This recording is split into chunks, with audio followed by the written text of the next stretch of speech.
Alright, welcome to the finale of my season previews, and I'll keep this intro short because, my intros are always too long, but anyways, you already know the drill. Just go ahead and hit that like button as it'll help out my channel a lot, and it helps YouTube's algorithm to put out my videos a lot more frequently.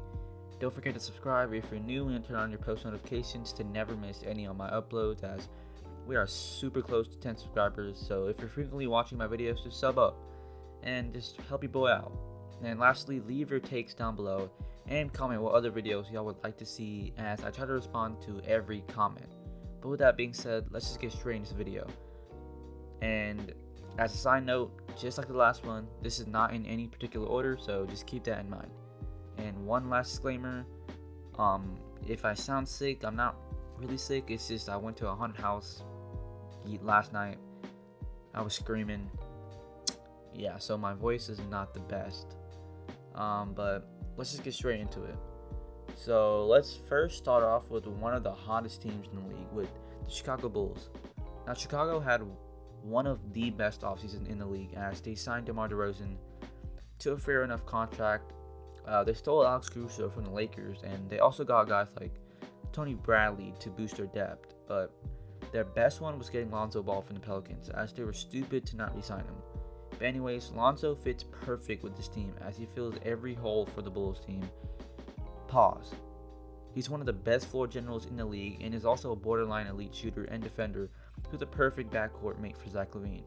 They also got rookie Ayo Dosunmu in the draft, and like I've said before, I don't know a whole lot about the draft, so I'll say it's a whatever pick, so feel free to inform me in the comments below. Now, moving on to their key players. It's all about that starting five of Lonzo, LaVine, DeMar, Patrick Williams, and Vucevic. That five holds a lot of offensive power, and any one of them can go off at any time. And I think Patrick Williams can put this team on another level if he can take another big lead this season on both ends of the floor.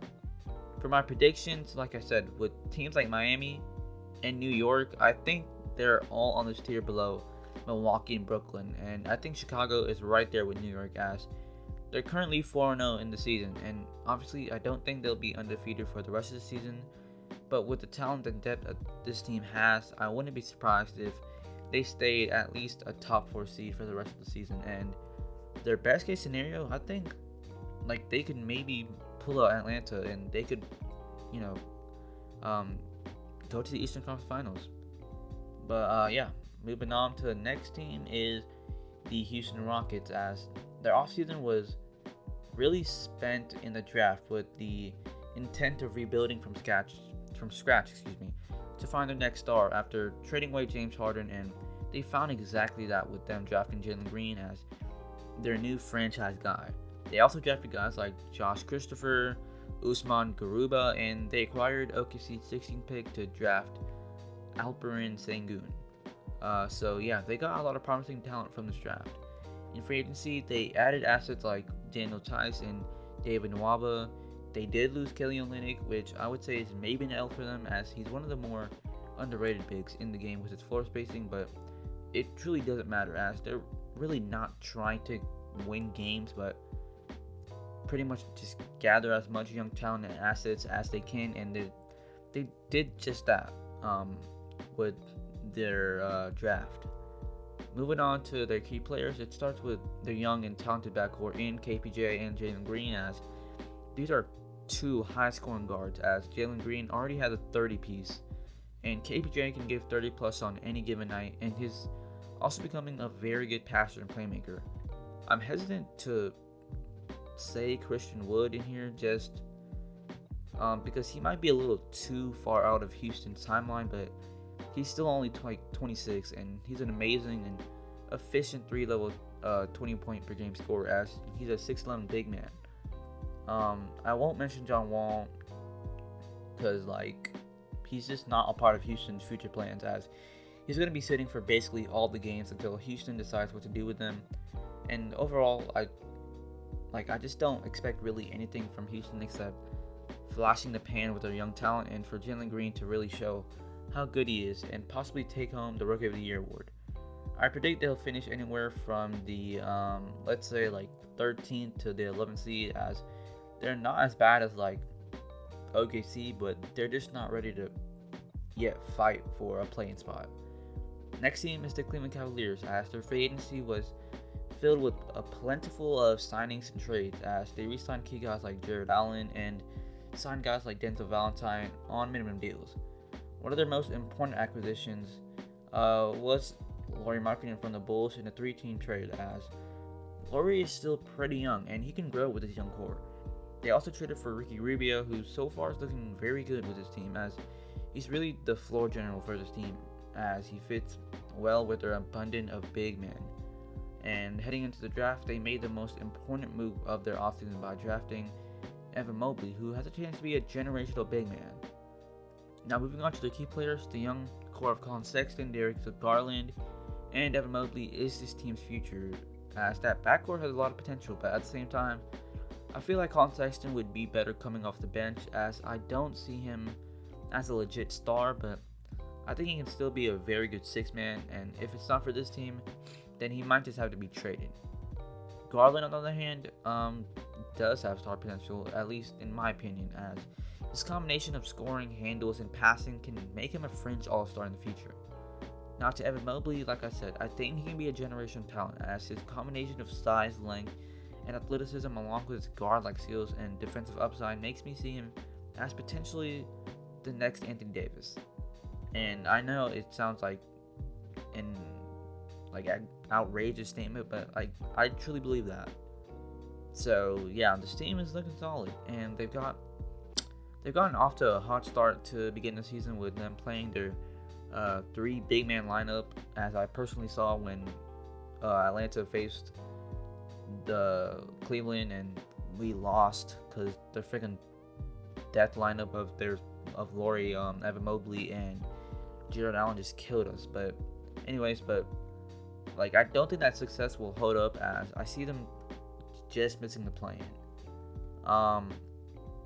But at the same time, I wouldn't be surprised if they made the playoffs, or at least the play-in. But moving on. The next team is the Oklahoma City Thunder, as their offseason was spent on getting big man Derek Favors and Mike Muscala to bolster their front court depth, as they're both hard-nosed centers. And in the draft, they surprisingly got Josh Giddey as high as they did, as he's playing really nice for them. But they also got Trey Mann and Aaron Wiggins, so overall their draft and offseason went pretty well. The key players for this team obviously start with Shai Gilgeous-Alexander, as he's going to continue to be one of the best up-and-coming guards in the league, as he is an elite scorer and can just do about everything. They've got other really nice young pieces like Lou Dort, Darius Bazley, and Theo Maledon, and throwing their next draft, the Thunder have a nice core they can build with, and they still have all of those picks that GM Sam Presti has in his treasure chest for future trades. With that being said, though, they're still going to be one of the worst teams in the league, as they're playing in the Western Conference, and on top of that, they're just not there yet. So once again, I predict they'll be back in the lottery, probably fighting for a chance to snag another top 5 pick. Next team up is the Toronto Raptors, as their offseason really started with them trading away Kyle Lowry, as it was just time for them to go their separate ways, as Lowry was looking to still contend for a championship, and Toronto is just nowhere near that. In the draft, the most important thing was they made a surprising move, as everyone expected them to draft Jalen Suggs, who was connected to the Raptors for a while. So it was a shocker when they selected Scottie Barnes instead, but from what I'm seeing, he seems to have one of the highest ceilings in the draft. In free agency, they made sure to lock up Gary Trent Jr. after trading for him prior, and they also re-signed Khem Birch. And for other signings, they gave Sam Dekker another shot in the league and gave Isaac Bonga from the Wizards on a 1-year deal. But to me, their most important signing, or re-signing in this case, was getting back Masai Ujiri, who's been the mastermind for this team for a couple years now, as he was the one who decided to trade for Kawhi Leonard. Now moving on to the key players, it seems like Toronto is almost moving away from Pascal Siakam, as everyone sees that he's just not a franchise guy, just to keep it honest with you. And the drafting of Scottie Barnes, who's a versatile four in today's league, does not help his case either.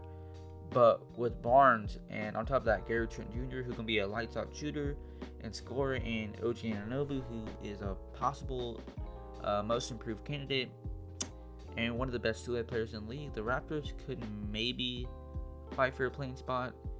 But at this point, the East is like super duper talented. So don't be surprised if they don't even sniff the play-in. Like I said, like the East has a lot of depth right now, and teams such as the Hornets, who are most likely playing teams as, yes, like I don't think their hot start is like honestly gonna last. They're better than the Raptors, so just like right there, the Raptors just don't have enough. And with Siakam practically regressing and them slowly moving away from him and onto the young core that they're building, just don't be surprised if they don't even make the play-in, even with their supposed talent and amazing head coach. Moving on, the next team up is the Denver Nuggets, as their offseason was spent getting more veterans to really complete their championship level team, while they wait for Jamal Murray to come back, as they got guys like Jeff Green and Marcus Howard, and they also re-signed guys like Will Barton and JaMychal Green. But they did let go of JaVale McGee and Paul Millsap. The draft wasn't important at all to them, as they are contenders, so I'm just going to skip that. Now, moving on to the key players, the reigning MVP Nikola Jokic is going to keep on doing his point center thing, so I'm not really going to talk about him. The player that I do want to talk about is Michael Porter Jr., as he's the key for this team to really win a championship, as if he can make an all-star leap this year and average around 24 points per game and keep up that godly efficiency, and the Nuggets, like if once Jamal Murray comes back, Michael Porter Jr. might still be the guy, and that is scary. As talented as Jamal Murray is, for him to be the third guy, like that is gonna be genuinely scary. The other pieces like Aaron Gordon, Monte Morris, and Will Barton have a somewhat solid supporting cast for the core of this team, but they are still missing some spacing, and Jamal Murray will obviously help out with that when he comes back. And really, that leads me to my outlook on this team, as I can see them being a top 3 seed in the Western Conference with Jokic playing at an MVP level, and if MPJ can take that next step like I mentioned before. And if Jamal Murray comes back fully healthy, I can see them winning it all this season, as there seems to be no outright favorite, even with the Nets and Lakers struggling. And with the Bucks still being debatable, the league is wide open. I can see the Nuggets taking it. Alright, moving on to the next team. The Wizards offseason was spent on trading Russell Westbrook, as they did eventually trade him, as he got sent to the Lakers for essentially Kyle Kuzma, Caldwell Pope, and Montrezl Harrell. And in the draft, they got 2 solid picks with Corey Kispert and Isaiah Todd. So yeah, for the cap space and players that they have, this wasn't the worst offseason in the world.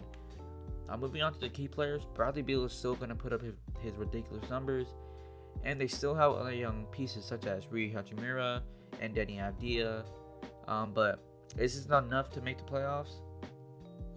Honestly, it might be, because with the pieces they got back in the Rush trade and the other veterans they have on the roster like Davis Bertans, and them signing another scoring guard in Spencer Dinwiddie, who's not fully healthy right now, but when he is, they might be able to scratch and claw their way into the play-in and maybe the playoffs like they did last year. And yeah, I don't think their hot start season is going to last, by the way. Just like a lot of the other teams like New York, Chicago. But anyways, moving on to the next team is the Portland Trailblazers, as their offseason was eventful, with rumors of Dame wanting out was circulating all over the league. But their real offseason was just not that exciting, as they made minor signings of getting Cody Zeller to replace Enes Kanter and getting 3&D veterans in Ben McLemore and Tony Snell. So the signings weren't the biggest, but they got the job done. The real move was firing Terry Stotts and bringing in the first-time head coach Chauncey Billups, as Portland made a swing for him in order to keep Dame happy, and we'll see how that goes. Their key players haven't changed, as it starts and ends with their backcourt of Dame and CJ. At this point, everyone knows that this isn't going to be able to win the championship, especially with the current roster, but even so, Portland is going to just milk this thing dry. But who can blame them for real? I predict they'll be fighting for an 8-7 seed, as I do think Dame is going to carry them just enough for them to make the playoffs, and he'll probably go crazy for a bit and then lose in the first round. And that's just the reality of the situation. The next team up is the Indiana Pacers, as they had a solid offseason with them re-signing key guys like Malcolm Brogdon and TJ McConnell, and they got guys like Torrey Craig and Brad Wanamaker. Through the draft, they got Chris Duarte, Isaiah Jackson, and some other players like I'm not really gonna name right now because they're just not too important. So yeah, they got pieces to help them make a playoff push this year, even though they didn't make it last year. They have a lot of key players like Malcolm Brogdon, Karis LeVert, T.J. Warren, Miles Turner, and their all-star Domantas Sabonis. The Pacers are always a decent team, and they are always competitive year in year out, even if they don't have a true dominant star. Sorry, Domantas Sabonis, I just don't think you're an actual true star. But they just have a lot of good players and good assets. And if they're healthy, I could see them fighting for a playing spot. Because like I said, the East is super deep, and normally a team like this would probably make it, but most likely they're not going to make it this year either. The second to last team I'll be talking about is the Detroit Pistons, as I can't talk about their offseason without first mentioning them getting the first pick in the draft and them getting Cade Cunningham, which was pretty much a no-brainer. But to be honest, Cade has been probably the most unhyped number one pick I've seen in a while. It's crazy. No one is talking about him. I just wanted to mention that. But other notable draft signings was well, I'm not gonna go too in depth here because I don't know a whole lot about the draft. But anyways, they got Luka Garza and Isaiah Livers, and which by the way is a weird last name. I don't know why I threw that in there, but anyways, in free agency they re-signed guys, veterans Corey Joseph and Rodney McGruder, and retained their younger free agents like Hamidou Diallo and Saban Lee. Their biggest signing, obviously aside from Cade, was getting big man Kelly Olynyk from Houston, as he can honestly help them win some games and is a solid stretch 5.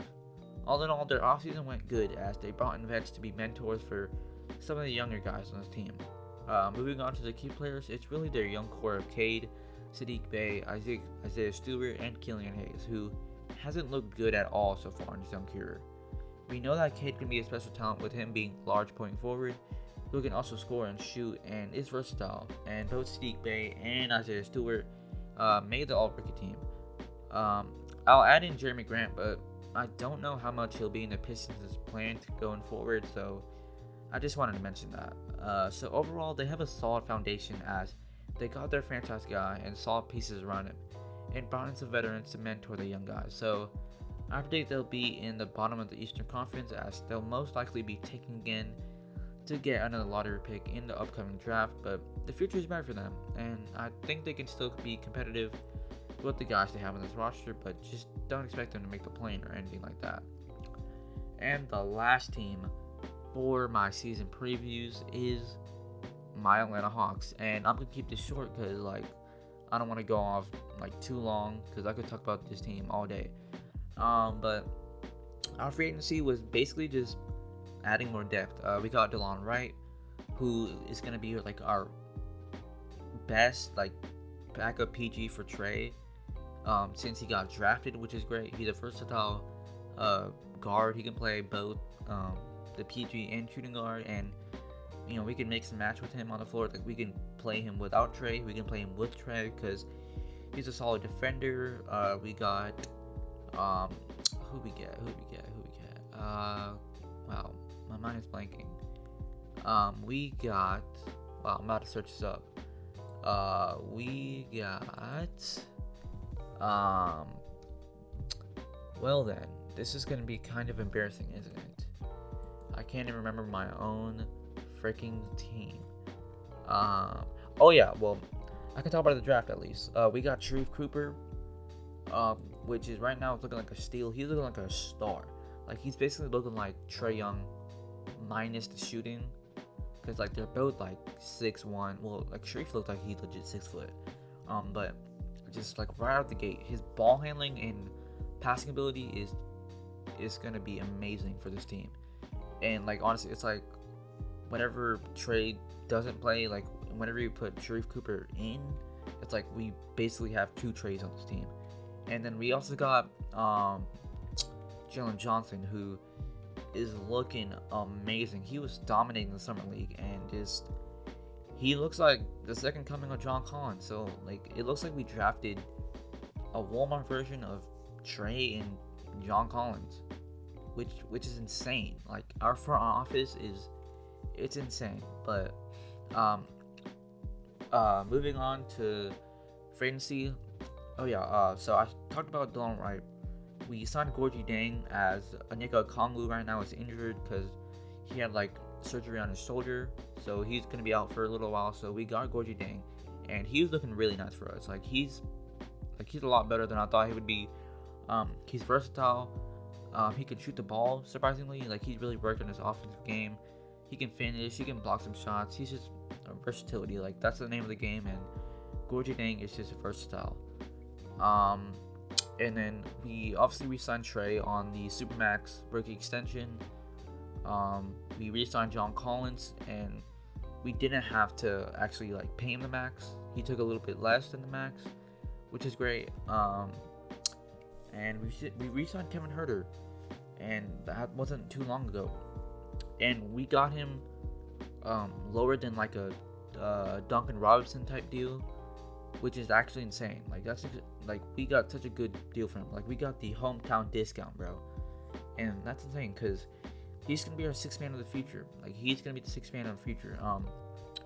And who else did we re-sign? We re-signed Solomon Hill because he's a grinding vet. He's a mentor to all of the young guns on this team. So obviously we have to re-sign him. We re-signed Lou Williams also, just for the heck of it. Like he wanted to stick around, so why not? But that's really our offseason moves. Our key players, obviously, it's our young core. Obviously, with Trey, John Collins, DeAndre Hunter, Kevin Huerter, Cam Reddish. That's our future. We still have Bogdanovich. Who's still like one of the better shooting guards in the league. We still have Clint Capella, who's a D-point candidate. Like he's one of the best rim protectors in the league. And like just all in all, our depth is like we have the best depth in the league. That's all I'm gonna say. And like I'm predicting a top 3 seed in the league. I mean, well, not in the league, but in the Eastern Conference. And I know right now we're struggling. Trey's struggling right now with the with the new rules. Like our offense is shaky. But I'm telling you, when this team clicks, it's gonna be scary for the league. I expect a top 3 seeding for this team in the East, and honestly, I could see this team going all the way. That might seem like a homer pick, but I'm telling you, Trey is ready right now to win a championship. Like y'all talk about Luka, Jason Tatum, like Trey is ready right now to win a championship. Like the league is open right now for anyone to take it, and the Hawks are set up beautifully to take the league by storm. And we have a really good head coach. We have maybe the best front office in the league at this point. Like I don't even know. But yeah, that's my thoughts on the Hawks, and that's gonna do it for my season previews. And I won't be missing them anytime soon. But I hope y'all did enjoy. And if you did, don't forget to hit the like button, subscribe if you're new, and don't forget to turn on post notifications. And all my social links are in the description below. But with that being said, I hope y'all have a great rest of your day, and I'll see y'all in the next one. Peace.